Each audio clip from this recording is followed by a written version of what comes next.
بادشاہ حسین حسین بادشاہ حسین بادشاہ حسین حسین بادشاہ حسین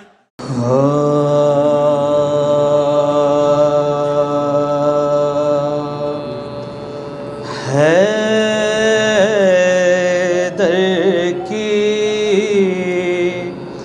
فضیلت کا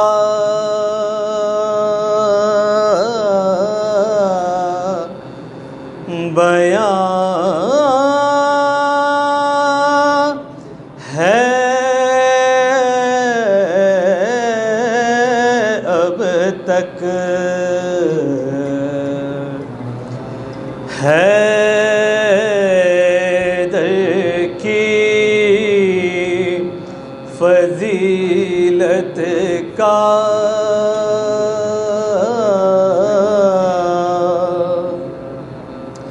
بیان ہے اب تک، تاریخ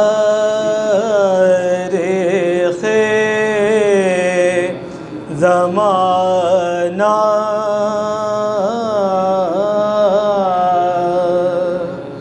نگراں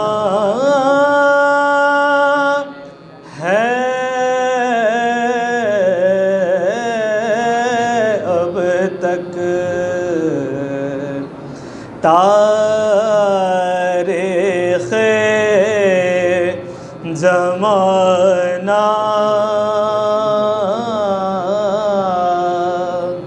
نگراں ہے اب تک،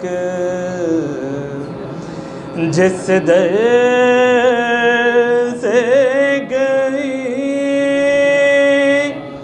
بنت اسد کعبے میں،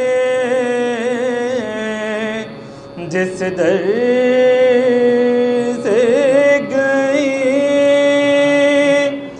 بنت اسد کعبے میں، دیوار میں اس در کا نشان ہے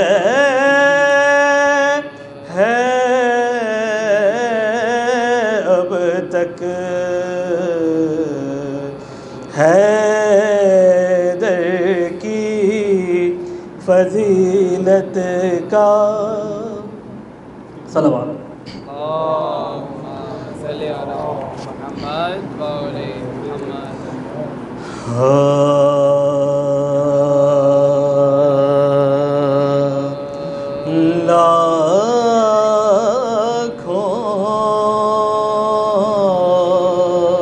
لاکھوں شہے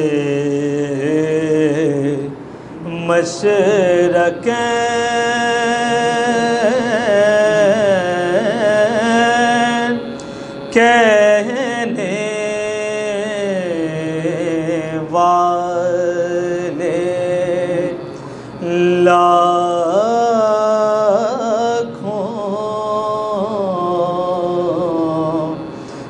شہے مشرقین کہنے والے، اسلام کا نور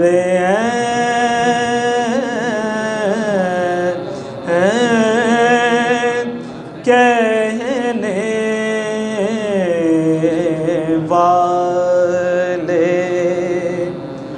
قاتل کا ملے گا نام،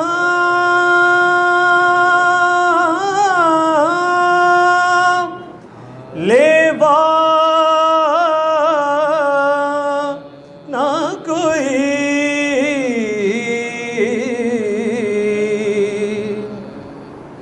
قاتل کا ملے گا نام،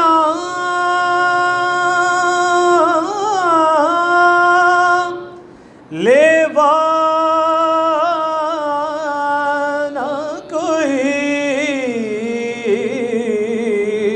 موجود ہے یا حسین کہنے والے لاکھوں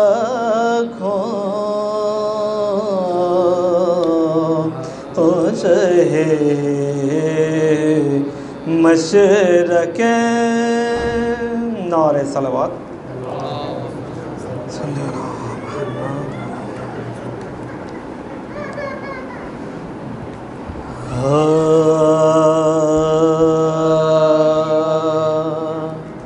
ایک دور سلام دنیا کا صدیوں میں ایسا آتا ہے ایک دور سلامی دنیا جب کوئی پیغمبر اٹھتا ہے یا کوئی شہادت پاتا ہے ایک دور سلامی دنیا اے نہر فرات اے نہر فرات افسوس کر اپنی قسمت پر اے نہر فرات اے نہر فرات افسوس کر اپنی قسمت پر کوثر کا ساقی آج تیرے ساحل سے پیاسا جاتا ہے ایک دور سلامی دنیا کا اے قہر خدا اس دنیا پر گرتی نہیں کیوں بجلی تیری اے قہر خدا اس دنیا پر گرتی نہیں کیوں بجلی تیری گھر سے دو ایک پورا کنبہ جنگل میں لوٹا جاتا ہے ایک دور سلامی دنیا کا سجاد اسیر جار ہوئے افسوس کسی نے یہ نہ کہا سجاد اسیر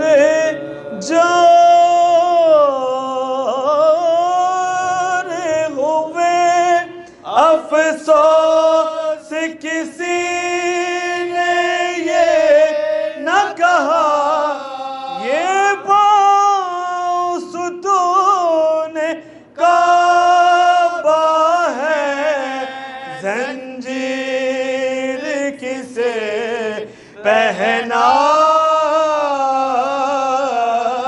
پہناتا ہے ایک دور سلامی دنیا کا فاتحہ جس دم سنی امام امم نے صدائے ہوئے جس دم سنی امام امم نے صدائے سینے پہ ہاتھ مار کے چلائے ہائے ہوئے رو کر کہا رفیقوں سے دیکھی وفا ہوئے فرش ازا حرم نے بیچارے برائے ہوئے کھینچی جو شہن آہا دل بے قرار سے نکلی تڑپ کے فاطمہ زہرا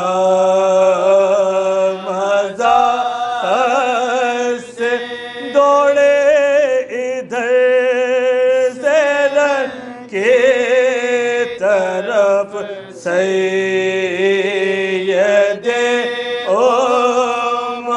آئے نجف سے حیدر صفدر بچشم نام آواز دی نبی نے کہ حر کو لیے جس وقت پہنچے شاہ تو وہ تو رہتا تھا سر کاٹنے کی فکر میں جو تھے وہ ہٹ گئے مہمان سے اپنے دور کے حضرت لپٹ گئے زانوں پہ سر ہے آپ کے یا شاہ بہروبر محبوب کبریا ہے ادھر شیر حق ادھر ہیں کون یہ معظمہ پہلو میں نوحہ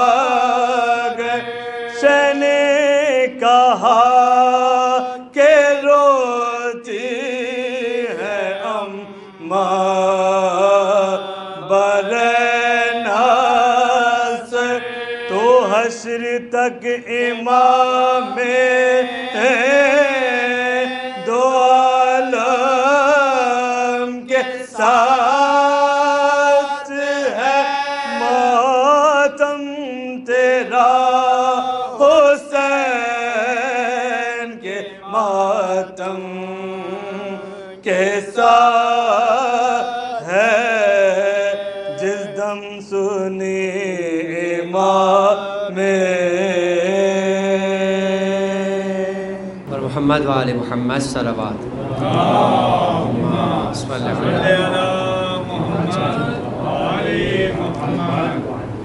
لا حول ولا قوة إلا بالله العلي العظيم رب اشرح لي صدري ويسر لي أمري واحلل عقدة من لساني يفقهوا قولي أعوذ بالله من الشيطان اللعين الرجيم بسم الله الرحمن الرحيم الحمد لله رب العالمين وهو أحسن الخالقين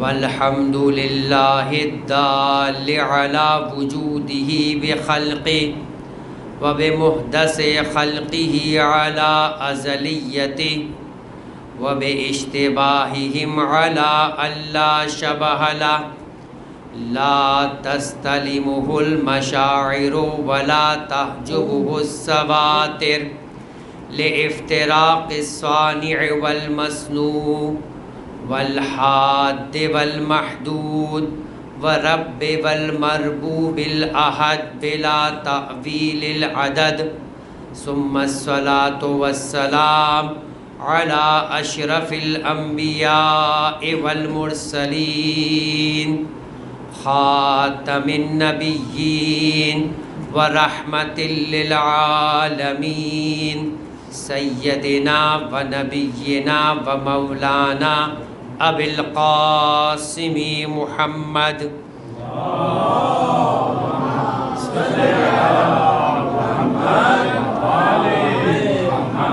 وعلى آله الطيبين الطاهرين المعصومين المظلومين المنتجبين المنتخبين الميامين لا سيما على بقية الله في الأرضين اللهم عجل لهم فرج إنهم يرونه بعيدا ونراه قريبا ولعنة الله على أعدائهم أجمعين من الآن إلى قيام يوم الدين أما بعد فقد قال الله تبارك وتعالى في كتابه الكريم وفرقانه الحميد وقوله الحق وأصدق الصادقين بسم الله الرحمن الرحيم قد أفلح المؤمنون وقال أيضا في مقام آخر بسم الله الرحمن الرحيم ومن يعظم شعائر الله فإنها من تقوى القلوب وقال أيضا نؤمن ببعض ونكفر ببعض درود پڑھیں محمد والے اللهم صل على محمد وآل محمد. عزیزان محترم، سورہ مبارکہ مؤمنون قرآن مجید کے اس سورے کے جس سب سے پہلی آیت کو بطور سرنامہ کلام آپ کی خدمت میں مسلسل پیش کیا جا رہا ہے اور اس کا عنوان صفات مومن قرآن و معصومین علیہ السلام کی نگاہ میں. عزیزان محترم، قرآن مجید کی جس آیت کو بطور سرنامہ کلام پیش کیا گیا، بلکہ آیات کو بطور سرنامہ کلام پیش کیا، اس میں سب سے پہلی آیت قد افلح المؤمنون، یقیناً مؤمنین کامیاب اور نجات یافتہ ہو گئے. اور عزیزان محترم، اس آیت کے ذیل میں پہلے دن ہی ہم نے یہ بات کہی تھی اور اس کے بعد لفظ مومن کے اوپر آ کر ہماری گفتگو رکی ہوئی تھی. وہ یہ بات کہ پروردگار عالم نے قرآن مجید کی اس آیت کو جو بیان کیا قد افلح المؤمنون، اس آیت کی جو ترتیب ہے عربی زبان میں جب طلاب کرام کو عربی سکھائی جاتی ہے تو پہلا علم جو ہوا کرتا ہے وہ صرف ہوا کرتا ہے. صرف کے علم کے اندر اس بات کو سکھایا جاتا ہے کہ یہ جو لفظ استعمال کیے جا رہے ہیں ان میں جو فعل ہے اس فعل کی ترکیب کیا ہے، اس فعل کی صورت کیا ہے. اس کے بعد علم نحو سکھایا جاتا ہے جس کے اندر یہ جو پورے جملے ہوتے ہیں ان جملوں کے اندر جو مختلف قسم کے حروف استعمال ہوتے ہیں، افعال استعمال ہوتے ہیں، ان کی آپس میں ترکیب کیا ہوا کرتی ہے.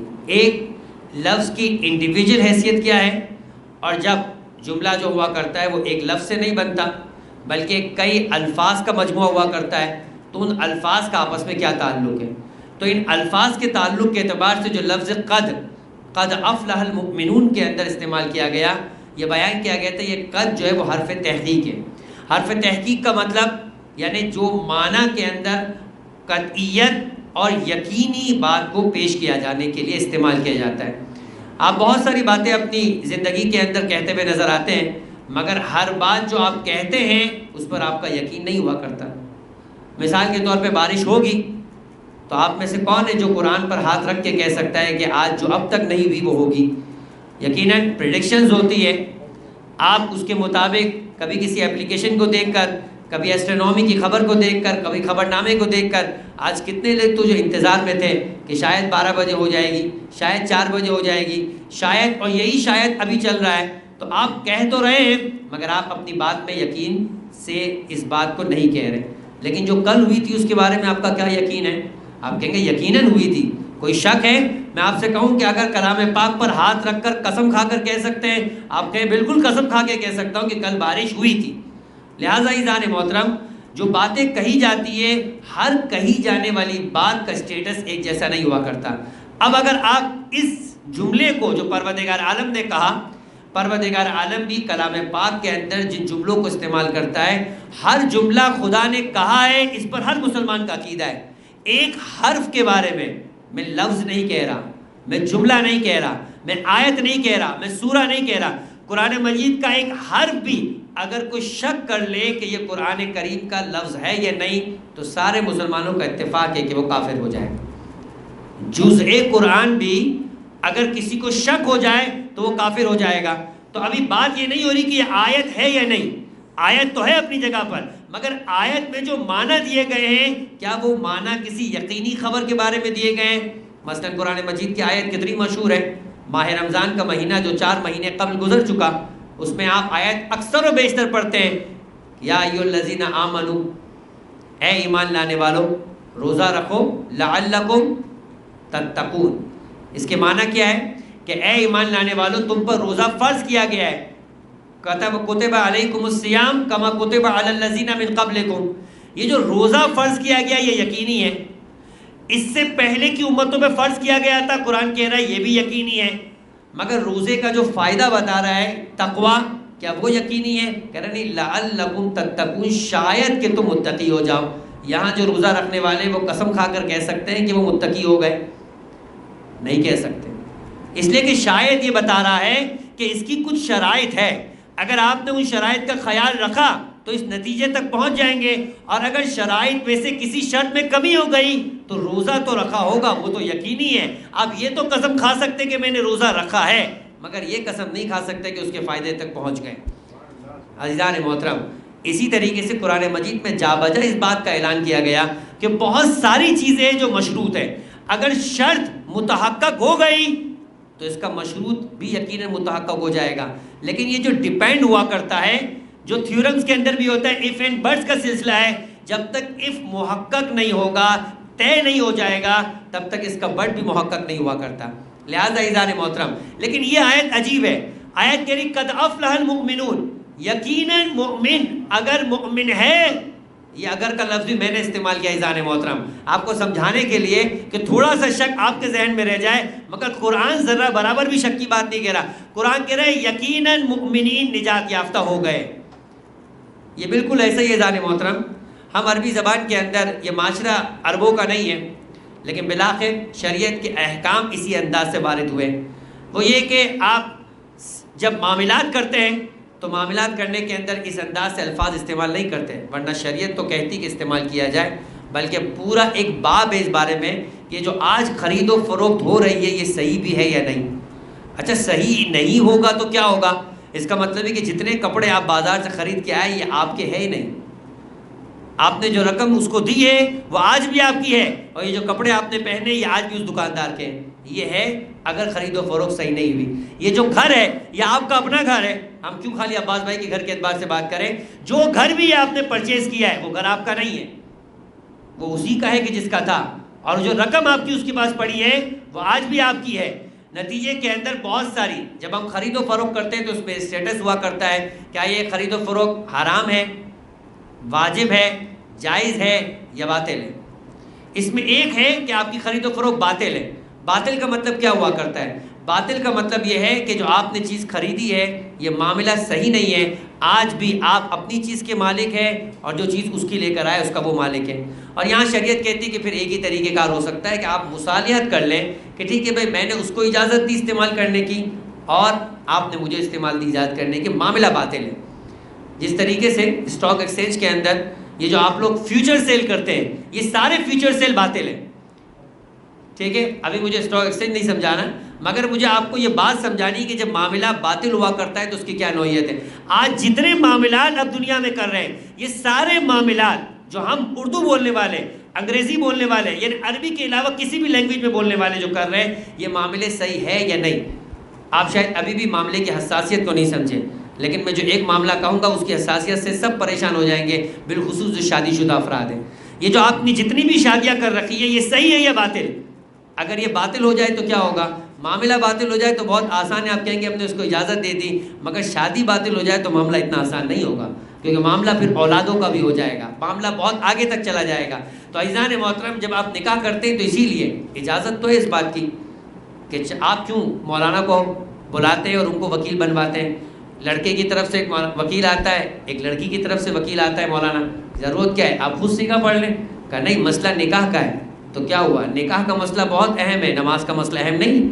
آپ نماز مولانا کے پیچھے پڑھتے ہیں، مگر جو گھر میں نماز پڑھتے ہیں اس کے بارے میں کیا حکم ہے؟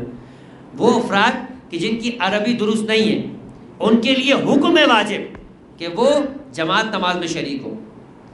جس کی عربی درست نہیں ہے، جو اپنی عربی اور جو تجوید کا قاعدہ و قانون ہے جس نے نہیں سیکھا ہوا، اس وقت اس کے لیے لازم ہے کہ جماعت نماز میں جا کے شریک ہو، یا اس سے پہلے اپنی نمازوں کے لیے تجوید کو سیکھیں۔ جماعت نماز فی نفس ہی مستحب ہے، لیکن یہ واجب ہو جایا کرتی ہے، جس میں سے ایک مورد کا تذکرہ میں نے آپ کی خدمت میں عرض کیا۔ اسی طریقے سے آپ اپنے نکاح کو بچانے کے لیے مولانا صاحب کو لے کر آتے ہیں اور ان کی گردن میں اپنا توق ڈال دیتے ہیں، کہتے ہیں آپ کو عربی آتی ہے تو آپ ہماری جانب سے پڑھ لیجئے تاکہ صحیح اور غلط کی ذمہ داری آپ کی ہو جائے، مگر انہوں نے غلط پڑھ لیا، نقصان پھر بھی آپ کا ہے، ان کا نہیں۔ عزیزان محترم اب وہ جو لفظ استعمال کرتے ہیں جس سارے مقدمہ بنایا وہ استعمال کرتے ہیں انکحتو، یعنی آپ کا نکاح ہو گیا۔ اگر آپ جانتے ہوتے اس کے معنی تو یقیناً آپ اسی وقت مولانا صاحب کو روک دیتے، ہوا نہیں ہے ابھی ہونا ہے، ہوا نہیں ہے ابھی ہونا ہے۔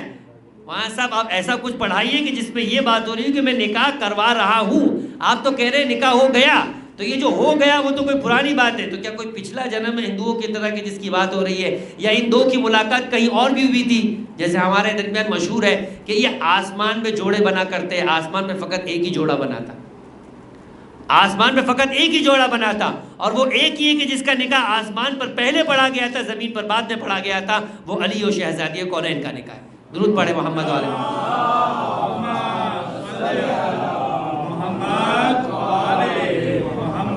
یہ جو کہا جاتا ہے کہ آسمانوں پہ جوڑے بنتے ہیں، عزیزان محترم یہ بھی اپنی گردن سے باتیں نکال کے نعوذ باللہ پروردگار کے اوپر ڈالنے کی بات ہے۔ جیسے کل کی بات ہوئی تھی، جو امام اعظم کو بات سمجھ میں نہیں آ رہی تھی، وہ یہ کہہ رہے تھے کہ پتا بھی حکم خدا کے بغیر نہیں کھڑکتا، تو پھر اس کا مطلب ہے کہ ہم جو کچھ کر رہے ہیں وہ سب کچھ خدا کروا رہا ہے۔ بس ایسا لگ رہا ہے کہ شاید یہ نکاح کے مسئلے کے اندر بھی غلطی ہم کرتے ہیں، انتخاب ہمارا ہوا کرتا ہے، اور بعد میں جانے زندگی میں دونوں ایک دوسرے کو بولتے ہیں یہ تمہارا اور ہمارا قصور نہیں ہے، نکاح تو جوڑے تو آسمان پہ بنا کرتے ہیں۔ نہیں عزیزان محترم اس میں کوئی خدا کا قصور نہیں ہے، 100% اس کے اندر غلطی آپ کی اور آپ کی زوجہ کی ہے۔ کچھ اور بھی لوگ انوالو ہو گئے ہوں گے، مگر آخر میں ایکسیپٹ تو آپ نے کیا تھا، لہٰذا آخر تک آپ کو بھگتنا ہے۔ وہ روایت باقاعدہ امام پنجم امام محمد باقر علیہ افضل الصلاۃ والسلام،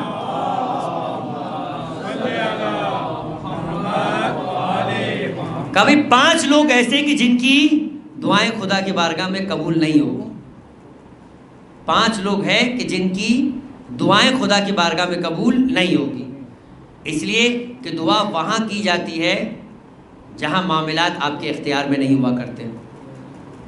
آپ سے یہ کہا گیا کہ پروردگار عالم آپ رزق کمائیں گے، خدا آپ کو رزق عطا کرے گا، مگر جب رزق دے دیا اور کھانا سامنے پڑا ہے اور آپ دعا کریں یا اللہ پیٹ بھر جائے، یا اللہ پیٹ بھر جائے، آپ یقین کریں 100 دفعہ تسبیح پوری مکمل کر دیں، کھانا وہیں رہے گا اور آپ بھی یہیں رہیں گے، بھوک بھی ویسے ہی رہے گی، پیٹ نہیں بھرے گا۔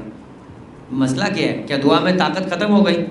الدعاء سلاح المؤمن، دعا کو کہا گیا مومن کا ہتھیار ہے. دعا میں اتنی طاقت ہے کہ تقدیر کو بدل دیا کرتی ہے، اور کوئی شک نہیں ہے اس کے اندر. ہمارا عقیدہ یہودیوں کے عقیدہ کی طرح نہیں ہے جو ید مغلولہ کے قائل ہے. یعنی وہ کہتے ہیں کہ پروردگار عالم کا ہاتھ بندہ ہوا ہے، نعوذ باللہ. خدا نے تقدیر لکھ دی ہے، اب جو لکھ دی اس میں کسی طرح کی کوئی تبدیلی ممکن نہیں ہے. ہمارا عقیدہ ایسا نہیں ہے. ہم کہتے ہیں کہ پروردگار عالم نے دو طرح کی تقدیر ہے. ایک تقدیر حتمی ہے، جو جیسی لکھ دی ہے وہ ویسی ہی ہونی ہے. وہ اس لیے نہیں کہ پروردگار عالم مجبور ہے، وہ اس لیے کہ اس نے تمہارے لیے اپنے اختیار سے طے کر دی ہے. مگر کچھ تقدیر وہ ہے کہ جسے پروردگار عالم نے طے کرنے کے بعد اس میں تمہارے لیے اختیار رکھ دیا ہے کہ اگر تم چاہو گے تو اپنی تقدیر کو تبدیل کروا سکتے ہو. جس میں آپ کے لیے دعا ہے، جس میں آپ کے لیے صدقہ ہے. شب قدر میں جو آپ اپنی تقدیر، نام ہی اس کا شب قدر ہے، یعنی قدر والی رات کہ جس میں قدر طے ہوتی ہے، تقدیر طے کی جاتی ہے. آپ چاہیں تو تقدیر کو تبدیل کروا لیں. اور یہی ہمارا عقیدہ ہے، اور ہم قائل ہیں اس بات کے کہ نہ فقط یہ تقدیر ہم خود تبدیل کروانے کا اختیار رکھتے ہیں پروردگار عالم کے اذن سے، بلکہ دنیا میں ایسی ہستیاں بھی ہے کہ اگر ہم کبھی کسی معاملے میں ناکام ہو جائے اور ان سے متوسل ہو جائے تو وہ ہستیاں بھی اتنی پروردگار عالم کی بارگاہ کے اندر مستجاب ہے کہ وہ اگر چاہے تو ہماری تقدیروں کو تبدیل کروا سکتی ہے. بس یہی وجہ ہے عزیزان محترم. ہمارا یہ کہنا نہیں ہے، وہ روایت اپنی جگہ پر، مجھے بحث ہی نہیں ہے اس بات سے کہ راہب کو 7 بیٹے ملے تھے یا نہیں ملے تھے. بات یہ کہ حسین کے پاس یہ اختیار تھا یا نہیں. بات یہ کہ حسین کے پاس اختیار تھا یا نہیں. اگر تمہارا شک اختیار کے اندر ہے تو ہمارا جھگڑا تمہارے ساتھ ہے، اور اگر تمہارا شک ہے کہ روایت ہے یا نہیں ہے تو یہ الگ بات ہے کہ روایت کی جا کر بحث کرے کہ ضعیف ہے یا نہیں. ہم یہ چاہتے ہیں کہ فقط اتنا کہہ دو کہ اختیار تھا یا نہیں تھا. اگر تم کہتے ہو کہ یہ ہستیاں اختیار نہیں رکھتی ہے تو پھر ہم کہیں گے اگر یہ ہستیاں اختیار نہیں رکھتی تو تمہارا اعتراض خدا کے دیے جانے والے اختیار پر ہوگا، ان ہستیوں کے صاحب اختیار ہونے پہ نہیں ہوگا. اس لیے کہ اگر پروردگار کسی کو اختیار دینا چاہے تو پھر کیا اعتراض ہے؟ اس خدا نے اختیار دیا سلیمان کو، ورنہ عام انسان کے اختیار میں ہواؤں پر قدرت نہیں تھی. تو کیا نعوذ باللہ آپ یہ کہو گے کہ اگر کوئی اس بات کا عقیدہ رکھے کہ سلیمان ہواؤں پر حکم چلاتے تھے تو یہ شرک ہو گیا؟ اس خدا نے سلیمان کو اختیار دیا تھا کہ جانور اس کی اطاعت کرتے تھے، تو یہ اس خدا کی جانب سے. اب اگر وہی خدا کسی کو اختیار دے کہ وہ حکم خدا سے کائنات کو رزق بانٹتا ہو تو پھر کیا اعتراض؟ وہی خدا اگر اس بات کا اختیار رکھتا ہے کہ وہ آئی ہوئی موت کو، ملک الموت کو پلٹا دے تو پھر کیا اختیار ہے؟ روایت موجود ہے، شیخ عباس قمی نے نقل کی ہے کہ امام پنجم امام محمد باقر علیہ افضل الصلاۃ والسلام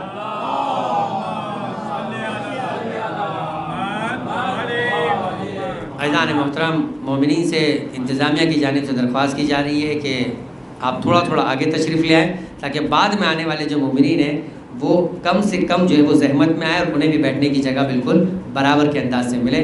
درود پڑھے محمد و آل محمد.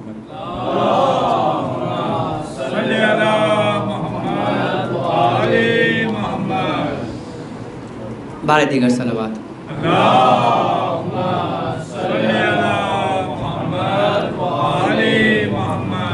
تو روایت ہے امام پنجم کی. اب بہت غور سے سنیے گا، کئی مسائل جو اس روایت سے حل ہوتے.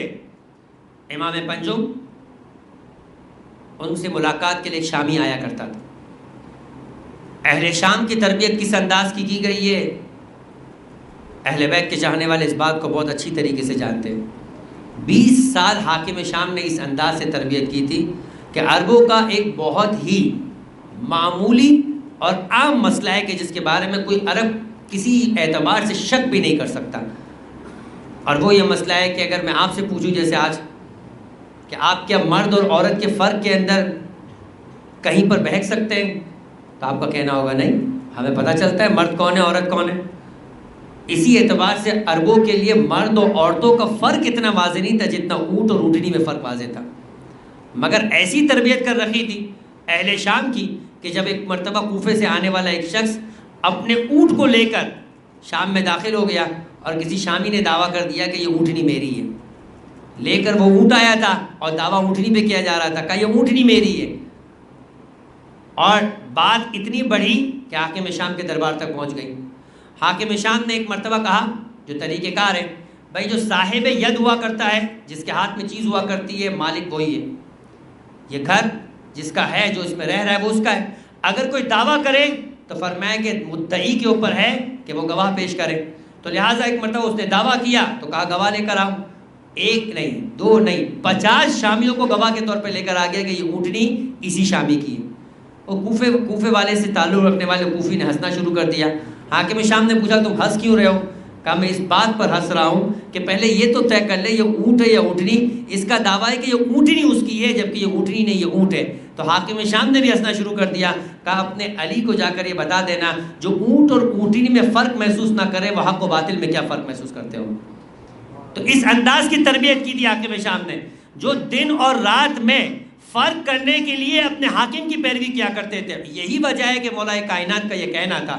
نہج البلاغہ کے خطبات کے انشاءاللہ گفتگو کے اگلے سلسلے میں کچھ خطبات مولا کائنات کے پیش کروں گا کہ علی کا شکوہ کیا تھا اپنے دور میں اپنے ساتھ رہنے والوں پر، اور زمانے کے امام کا شکوہ بھی بے عین نہیں ہمارے بارے میں یہی ہوگا. وہ یہ کہ مولا کائنات کا کہنا تھا کہ میں اپنا 10 سپاہی دے کر حاکم شام کا 1 سپاہی لینے کو تیار. اور وہ جو مشہور بنانی ٹاؤن کے وہ جو مؤلف تھے یا محتمم تھے وہاں کے، جن کو بعد میں کسی حادثے کے اندر ہلاک کر دیا گیا، انہوں نے اپنی کتاب کے اندر باقاعدہ اس بات کو لکھا کہ یہ شیعہ کس بات کی مولا کائنات کے ساتھ نسبت پہ فخر کرتے. علی تو خود اپنے شیعہ سے بیزار تھے. اور نہج البلاغہ کا یہی خطبہ پیش کیا اور اسی خطبے کے الفاظ پیش کیے کہ دیکھو علی اتنے بیزار تھے کہ وہ کہتے تھے کہ حاکم شام اپنا 1 دے دے، علی اپنے 10 شیعہ دینے کو تیار ہے. بات یہ کہ ہر علی کا ساتھ رہنے والا علی کا شیعہ کب ہوا کرتا ہے؟ سارے کے سارے یہ اشتباہات ہیں، مغالطات ہیں. جیسے میں نے کل آپ کی خدمت میں عرض کیا کہ کہا جاتا ہے کہ انہوں نے ہی قتل کیا اور یہی روتے ہوئے نظر آ رہے ہیں. تو بات یہ ہے کہ اگر یہی رو رہے تو آپ کا اعتراض درست ہے، مگر اگر اس سے پہلے بھی گریا تھا، اس کے بعد بھی گریا ہے، اور گریا کرنے والے اہل کوفہ سے ہے ہی نہیں، تو پھر آپ کی بات کا کیا جواب ہوگا؟ پھر آپ کس بات کے اوپر اعتراض کرتے ہوئے نظر آئیں گے؟ آج بھی تم یہ کہہ رہے ہو کہ علی اپنے شیعوں سے بیزار ہے، تو علی نے کب کہا کہ یہ سارے کے سارے میرے شیعہ ہیں؟ یہی تو وجہ ہے کہ جب ایک مرتبہ 8ویں امام امام علی ابن موسیٰ الرضا علیہ افضل الصلاۃ والسلام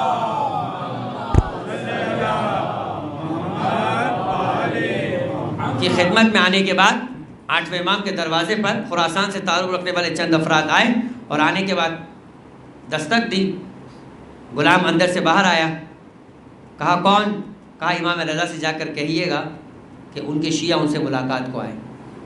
امام نے اجازت نہ دی، ملاقات سے انکار کر دیا. کئی دنوں کا سلسلہ چلتا رہا اور اس کے بعد ایک مرتبہ پریشان ہو کر ان سے کہا کہ ان سے کہے گا ان کے چاہنے والے کئی دنوں تک آپ کے دروازے پر آئے مگر آپ کی جانب سے اجازت نہ ملی.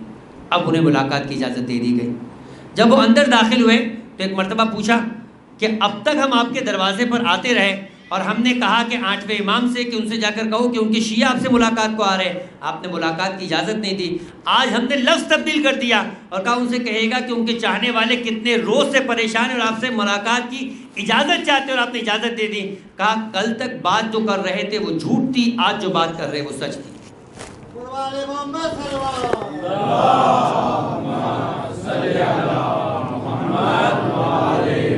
کل تک جو بات کر رہے وہ تو جھوٹ تھی، وہ ادعا تھا اور وہ ادعا جھوٹ پر مبنی تھا. تم کہہ رہے تھے کہ تم ہمارے شیعہ ہو، تمہیں معلوم ہے کہ شیعہ کسے کہتے ہیں. اور اس وقت 8ویں امام نے جملے کہیے، روایت میں جا کر دیکھیے، فرمایا ابراہیم ہمارے شیعہ ہے. شیعہ علی کا اسٹیٹس کتنا بلند ہوتا ہے. کہ سلمان ہمارے شیعہ ہے، ابوذر ہمارے شیعہ ہے. شیعہ کہنا اپنے آپ کو اتنا آسان نہیں ہے. اگر تم اپنے آپ کو شیعہ کہتے ہو تو تمہیں شیعہ کی اوصاف اور ان کے فضائل اور ان کی حقیقت معلوم ہونی چاہیے.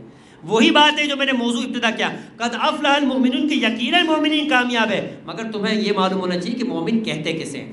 اگر واقعی تم مومن ہو تو یقیناً تم کامیاب ہو، مگر پہلے مومن ہونے کا اسٹیٹس معلوم کرو، پھر آیتوں کا سلسلہ چلتا ہے کہ مومن کسے کہتے ہیں. الذین هم فی صلاتہم خاشعون. پہلی صفت یہ ہے کہ مومن وہ نہیں ہوتا جو نماز پڑھتا ہے، مومن وہ نہیں ہوتا جو نماز اول وقت میں پڑھتا ہے. کہا مومن وہ ہوتا ہے جو نماز ایسی پڑھتا ہے کہ وہ اپنی نماز میں خشوع اور خضوع کے ساتھ مشغول نظر آتا ہے. ہر نماز پڑھنے والا مومن نہیں ہوتا.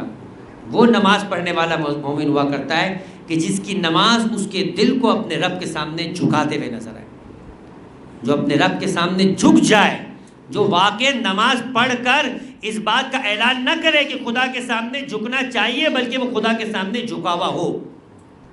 بہت فرق ہے عزیزان محترم، کہنا اور ہے اور دل کا جھکنا اور ہے. جیسے میں نے آپ کی خدمت میں آیت پیش کی وَمَن يُعَظِّمْ شَعَائِرَ اللَّهِ فَإِنَّهَا مِن تَقْوَى الْقُلُوبِ. انسان کے ظاہر کا متقی ہونا اور ہے اور اس کے دل کا خدا کے سامنے جھکا ہوا ہونا اور ہے. بس عزیزان محترم، جو بات یہ کہی جا رہی ہے کہ جہاں سے ہماری گفتگو یہ شام سے تعلق رکھنے والا یہ فرد پانچوں امام کی خدمت میں پہنچا اور روز آیا کرتا اور جملہ کہتا تھا امام سے. جیسے وہ شخص جملہ کہتا تھا کہ ایک اور شامی بھی تھا جو امام حسن مجتبیٰ علیہ افضل الصلاۃ والسلام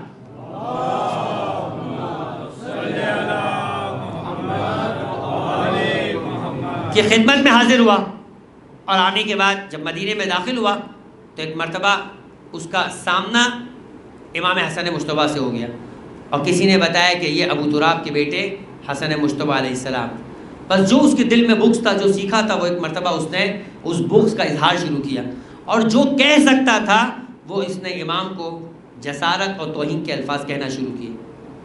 روایت کے اختتام یہی ہے کہ جب امام نے بے کمال حسن اخلاق سے، جو کمال حسن اخلاق آج مومنین کے درمیان بھی نظر نہیں آتا، اس سے بڑھ کر تو اختلاف نہیں ہوگا، اس انداز سے زیادہ تو توہین نہیں کر سکتا ہوگا کوئی، اور اس سے زیادہ تو عزت نہیں ہوگی کسی کی جتنی امام حسن مجتبیٰ کی تھی.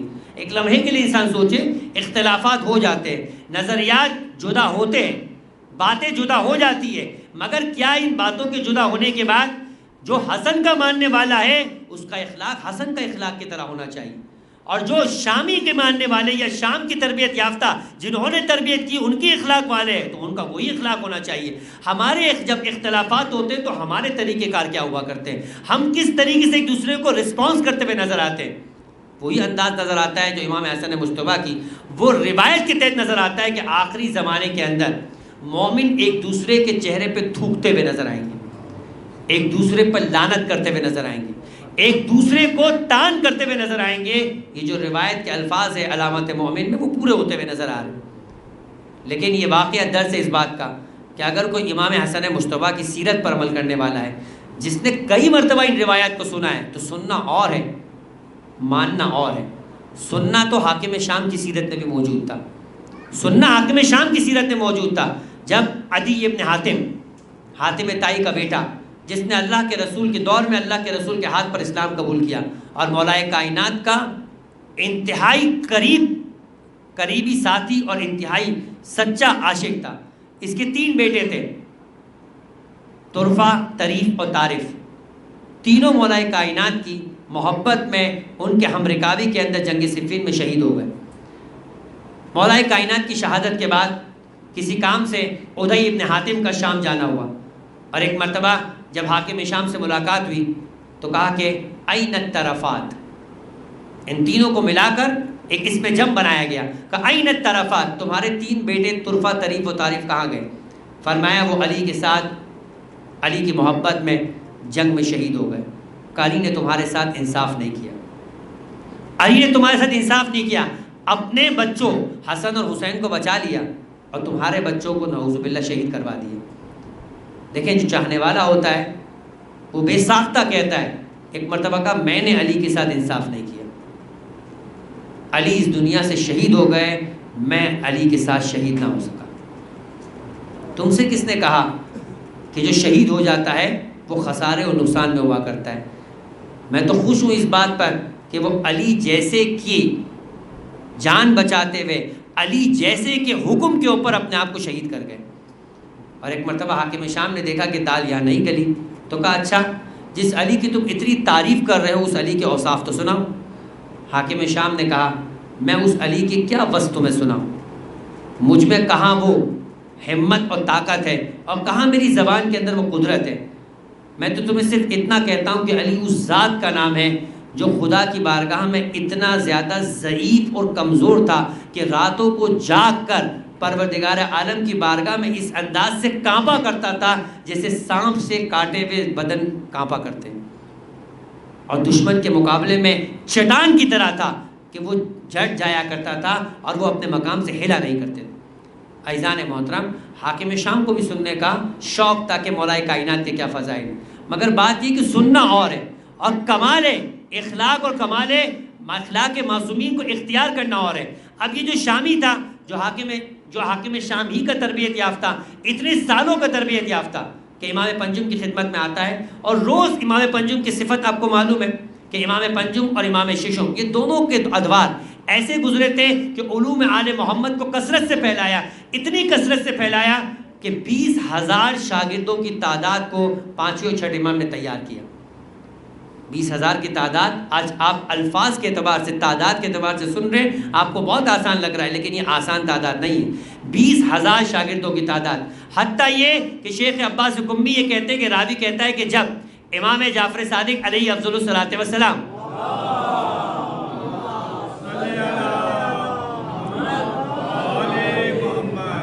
آپ نے اکثر و بیشتر سنا ہوگا، چھٹے امام نے اپنا اکثر وقت کہاں گزارا؟ مدینے کے اندر، مگر امام چند سالوں کے لیے چند مرتبہ عراق بلوائے گئے۔ 5 مرتبہ منصور دوانیکین ہے، یہ وہ امام ہے کہ جن کے بارے میں ہماری یہ معلومات ہے کہ سب سے زیادہ علوم آل محمد کو پھیلانے کا موقع چھٹے امام کو ملا، 5 امام سے بھی زیادہ، اور ایسا لگتا ہے کہ شاید ان کا دور انتہائی پرسکون کا تھا۔ مگر آپ کو بتاؤں کہ 5 مرتبہ منصور دوانیکی نے امام ششم کو شہید کرنے کی کوشش کی، ایک دفعہ ان کا پورا گھر جلا دیا۔ یہ وہ امام کے جیسے اتنے سکون سے کام کرنے کا موقع ملا، جن کے ساتھ اتنا ظلم ہوا، تو جن کے ساتھ ظلم ہوا ان کی زندگیاں کیسی گزری ہوگی۔ جب 3 مرتبہ امام کو عراق بلوایا گیا، اور وہی عراق آنے کے آثار ہے کہ آپ مسجد کوفہ میں مصلی امام صادق کو دیکھتے ہیں، مسجد صحرا میں وسط مسجد میں امام صادق علیہ السلام کے مصلی کو دیکھتے ہیں، وادی السلام کے اندر مقام امام جعفر صادق علیہ السلام کو دیکھتے ہیں، کربلا کے اندر مقام امام جعفر صادق علیہ السلام کو۔ یہ انہی دنوں کے آنے کے امام کے آثار تھے۔ کہا جب امام مسجد کوفہ سے پلٹ کے دوبارہ مدینہ گئے، کہا 900 امام کی جانب سے روایت کرنے والے مسجد کوفہ میں تھے کہ ہر ایک کہتا وہ مسجد کوفہ میں نظر آتا تھا، حدثنی امام جعفر صادق علیہ السلام۔ درود پڑھے محمد علیہ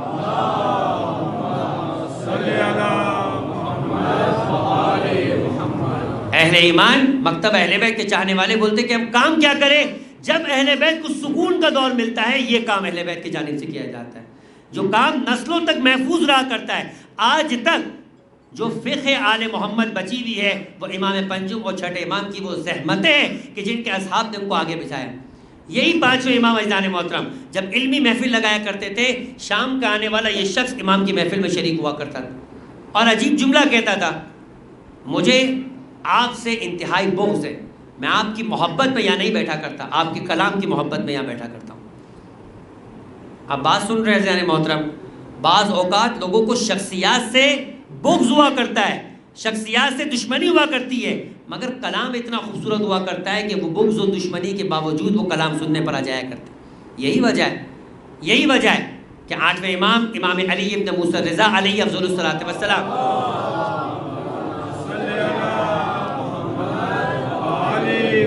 اپنے جد چھٹے امام کی اس روایت کو مکمل کرتے ہیں، جس میں چھٹے امام کا جملہ ہے۔ چھٹے امام فرماتے ہیں فضیل ابن یسار سے، اتتحدثون وتجلسون، کیا تم لوگ بیٹھکیں اور گفتگویں کیا کرتے ہو؟ یعنی آپس میں ملاقات کرتے ہو، گیدرنگز کیا کرتے ہو، جس انداز سے آپ یہاں بیٹھے؟ کہا کہ نعم جعلت فداک، میری جانیں آپ پہ قربان، ہم اس انداز سے آپ کے ماننے والے آپس میں بیٹھا کرتے ہیں۔ کتنا پسند ہے امام کو، کہا انی احبھا تلک المجالس، میں پسند کرتا ہوں کہ تم ہماری محبت میں ہماری باتوں کو سننے کے لیے، ہماری باتوں کو کرنے کے لیے آپس میں بیٹھو۔ فرمایا رحم اللہ عبدا من احیا امرنا، خدا رحم کرے ان بندوں پر جو ہمارے امور کو زندہ کرتے ہیں۔ اگر اتنی بات چھٹے امام نے کہی ہوتی اور 8ویں امام نے اس بات کو مکمل نہیں کیا ہوتا تو ہر ایک اپنے انداز سے آج اس بات کی تشریح کرتا کہ کس طرح سے امور احیاء الہی ہوا کرتا ہے، ہر ایک اپنے انداز سے امر کو کیا کرتا۔ اور جیسے آج اختلاف ہے کہ مجلس کا عنوان کیا ہونا چاہیے، اب دیکھیے کہ 8ویں امام مجلس کا عنوان کیا بتاتے ہیں۔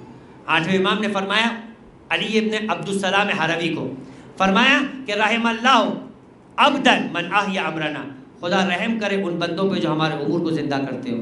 راوی نے سوال کر دیا کیف یحیی امرکم، آپ کے امور کو کیسے زندہ کیا جاتا ہے؟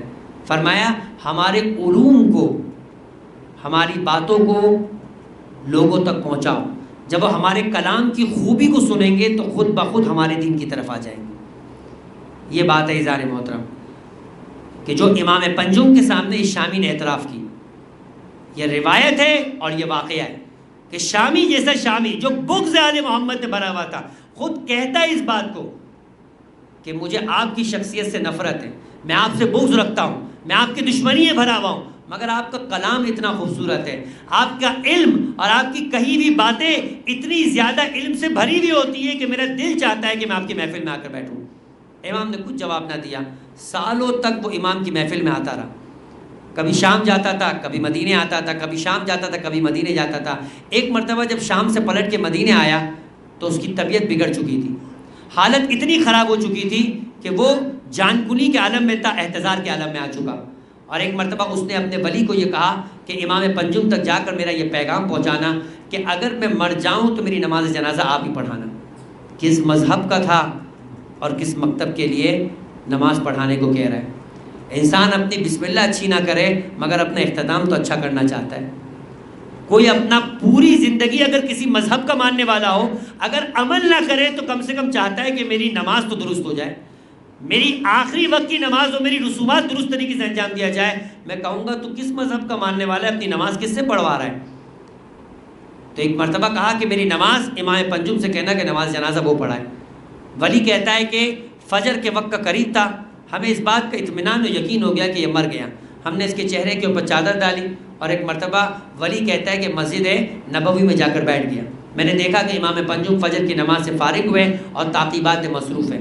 جب امام فارغ ہو گئے تو میں نے ایک مرتبہ امام کی خدمت میں کہا کہ وہ جو شام سے آنے والا شخص تھا اس نے مجھے اپنا وصی بنایا ہے اور مجھ سے یہ درخواست کی کہ آپ تک یہ پیغام پہنچاؤں کہ اس کی نماز جنازہ آپ پڑھائیے گا. ایک پیغام مکمل ہوا, اگلا پیغام شروع ہو گیا. امام نے کہا وہ ٹھنڈے علاقے سے تعلق رکھتا ہے اور گرم علاقے کی طرف گرم موسم میں آیا ہے. وہ مرا نہیں ہے, وہ زندہ ہے. تم جاؤ اور جا کر اس کے سینے کو ٹھنڈا کرو, یعنی اسے کچھ ایسی چیزیں کھلاؤ کہ جس کی وجہ سے اس میں ٹھنڈک پیدا ہو. اور ایک مرتبہ وہ چلا گیا. راوی کہتا ہے کہ میں نے دیکھا کہ امام کھڑے ہوئے 2 رکعت نماز کو انجام دینے کے بعد سجدے میں چلے گئے اور اس وقت تک سجدے میں رہے کہ جب تک سورج طلوع نہ کر گیا. جب سورج طلوع ہوا تو امام اپنے مقام سے کھڑے ہوئے اور ایک مرتبہ امام نے اس کے گھر کی جانب چلنا شروع کیا. امام دروازے پر پہنچے, فرمایا اے فلاں ابن فلاں اپنے بستر سے اٹھ جا. ایک مرتبہ اس نے چادر کو ہٹائی, اپنے بستر سے کھڑا ہو گیا. لبیک یا ابن رسول اللہ, اے فرزند رسول میں حاضر ہوں. اور ایک مرتبہ امام سے کہنے لگا کہ آپ تنہائی میں آئے, مجھے آپ سے کچھ بات کرنی. اور جیسے امام تنہائی میں گئے فرمانے لگا لا الہ الا اللہ محمد الرسول اللہ, میں اس بات کا یقین رکھتا ہوں کہ آپ ہی وانت حجت اللہ, خدا کی حجت ہے, وانتم باب اللہ, اور آپ ہی خدا کا وہ دروازہ ہے کہ جس دروازے سے انسان کو دین میں داخل ہونا چاہیے. درود پڑھے محمد و آل محمد.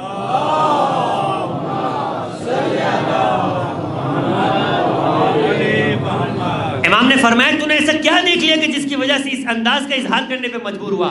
کہا مجھے یقین ہے اس بات کا کہ میری روح کو قبض کر لیا گیا تھا. میں نے خود دیکھا تھا ملک الموت کو کہ میری روح کو قبض کر کے جا رہا تھا. میرے اطراف میں یہ سب لوگ موجود مجھ پر گریہ کر رہے تھے اور میں نے آواز سنی ایک شخص کی کہ جس نے ہاتف غیبی سے ملک الموت کو حکم دیا کہ محمد باقر علیہ السلام نے ہم سے اس بات کی مہلت چاہیے کہ اس کی روح کو اس کے جسم میں واپس پلٹا دیا جائے, جب تک وہ چاہے تب تک اس روح کو اس کے جسم میں پلٹا دیا جائے.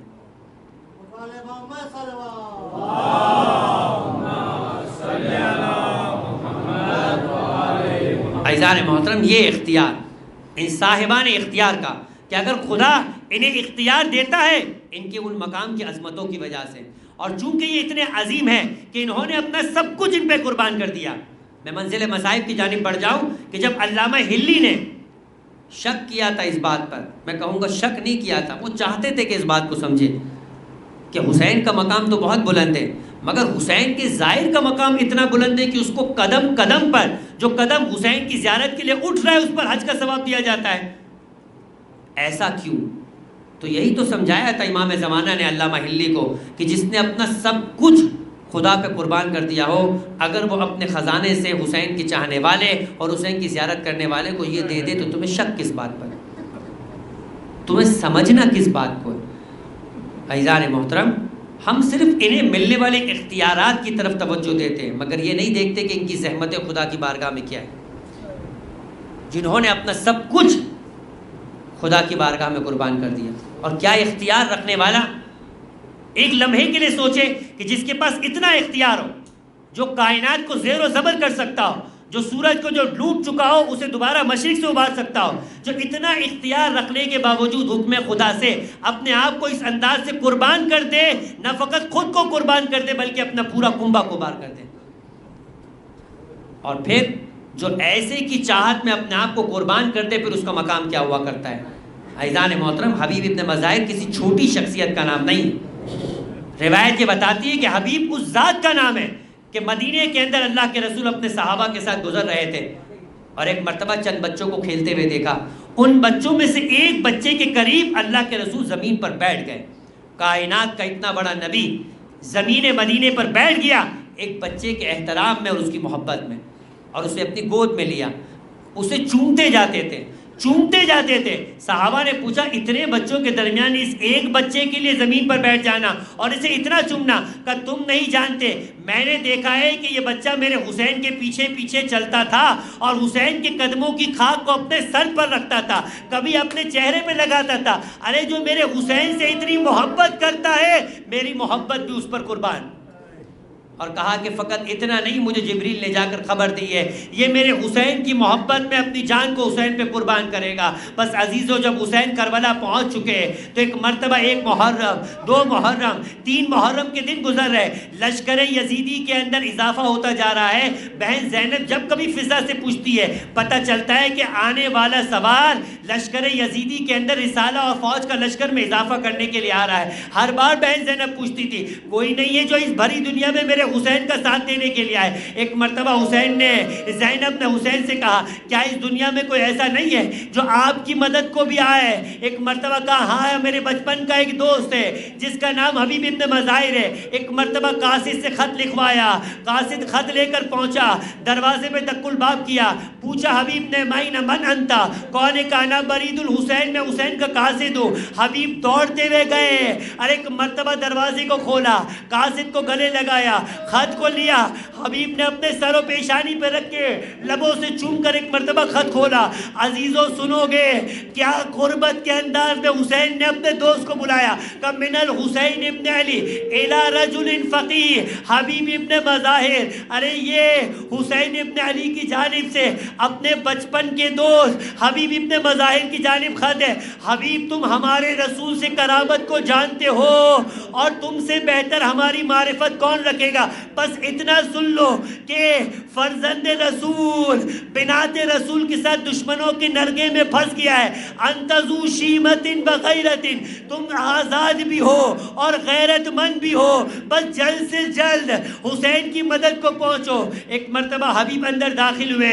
حبیب کی زوجہ نے پوچھا کہ کیا ہے اس خط کے اندر؟ کہ حسین نے اس بات کو بیان کیا ہے کہ حسین اپنے بچوں کے ساتھ نرگائے عادہ میں پھنسے ہیں. کہ پھر کیا ارادہ ہے؟ کہ یہ سیاسی مسئلہ ہے، یہ میرا مسئلہ نہیں. ایک مرتبہ حبیب کی زوجہ نے اپنی چادر کو اتارا، حبیب کی قدموں میں رکھ دیا. کہ حبیب یہ کیسا سیاسی مسئلہ ہے؟ یہ مت کہو کہ یہ حسین اور یزید کی جنگ ہے، یہ کہو یہ علی اور حاکم شام کی جنگ ہے، اللہ کے رسول اور ابو سفیان کی جنگ ہے. بس کیسے کہہ سکتے ہو کہ یہ سیاست کا معاملہ ہے؟ حبیب نے کہا میں پریشان ہوں تیرے لیے اور اپنے بچوں کے لیے. کہا آپ نے خود تو کہا، خط میں لکھا ہے کہ حسین اپنی زینب اور ام کلثوم اور بچوں کے ساتھ دشمنوں کے نرگے میں پھنس چکے.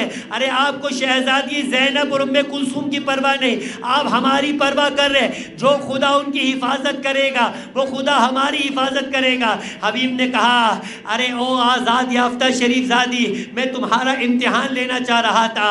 بس ایک مرتبہ غلام سے کہا کہ سواری اور تلوار لے کر شہر سے باہر فلاں مقام پہ جا کر میرا انتظار کرو. بس حبیب نے رات کے گزرنے کا انتظار کیا.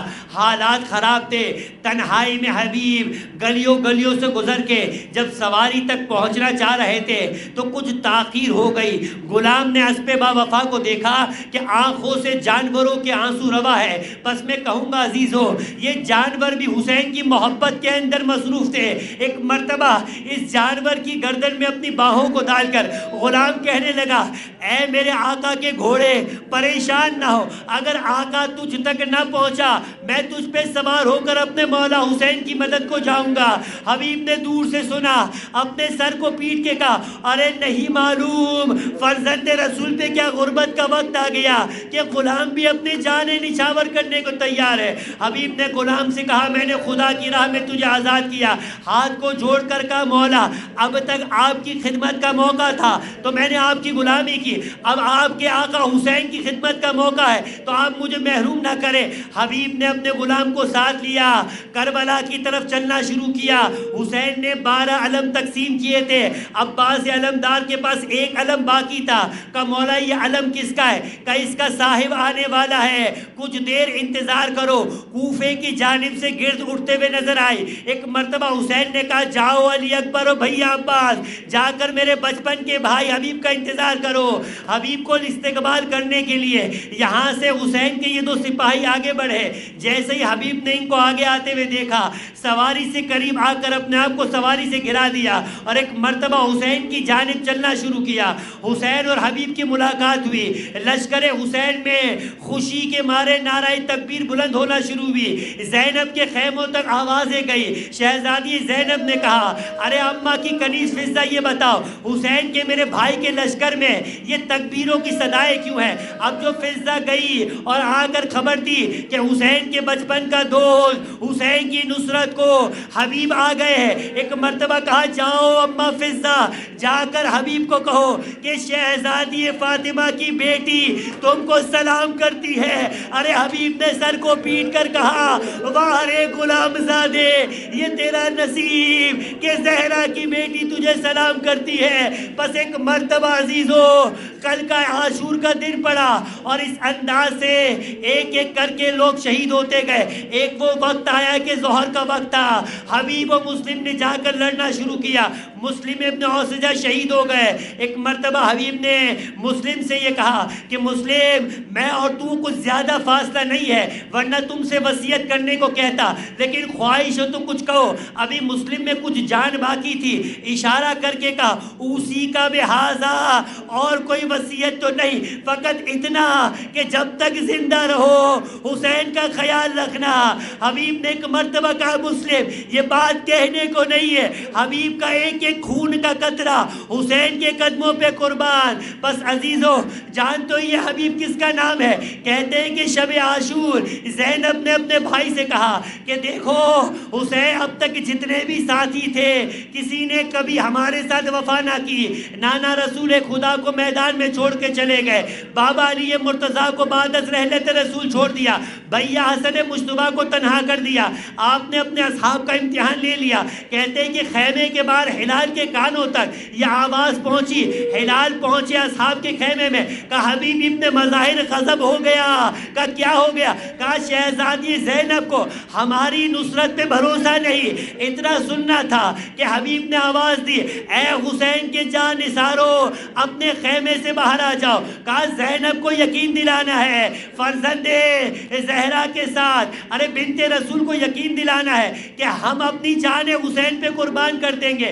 سب اپنی تلواریں لیے شہزادی زینب کے خیمے کے باہر گئے، اپنی اپنی تلواروں کو اپنی گردن پہ رکھا۔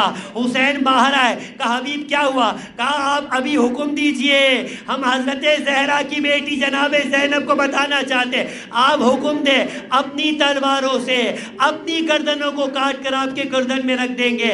حبیب سے کہا حبیب پروردگار تمہیں اس کی جزا دے، اور جناب زینب سے یہ جملہ کہا جیسے ساتھی مجھے ملے ویسے نہ نانا رسول خدا کو ملے تھے، نہ بابا علی مرتضیٰ کو، نہ بھیا علی نہ بھیا حسن مجتبیٰ کو۔ بس عزیزو جب ظہر عاشور کا وقت آیا، حسین نماز کے لیے کھڑے ہوئے، حسین ابن نمیر نے ایک جملہ کہا حسین نعوذ باللہ نماز پڑھ لے، جلد ہی تو نعوذ باللہ جہنم میں جانے والا ہے، یہ نماز تمہیں کیا فائدہ پہنچائے گی؟ حبیب سے رہا نہ گیا، حسین سے اجازت لی، کہا اب میں جنت میں جا کر آپ کے بابا کی اقتداء میں نماز پڑھوں گا، آپ مجھے اجازت دیجئے۔ اور ایک مرتبہ حبیب نے حملہ کیا، بڑھاپے کے باوجود 62 ملاعین کو قتل کیا، یہاں تک کہ حبیب لڑتے لڑتے زخمی ہوئے اور ایک مرتبہ آواز نصرت بلند کی، ادرکنی یا مولا، ادرکنی یا ابا عبداللہ۔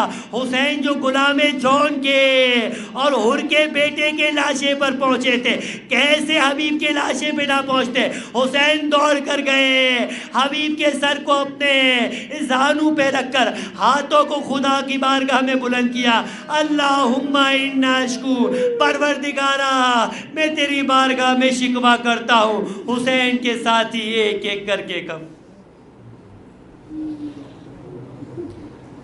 الا ولعنت اللہ علی قوم الظالمین وسیعلم الذین ظلموا ای منقلب ینقلبون۔ ماتم حسین۔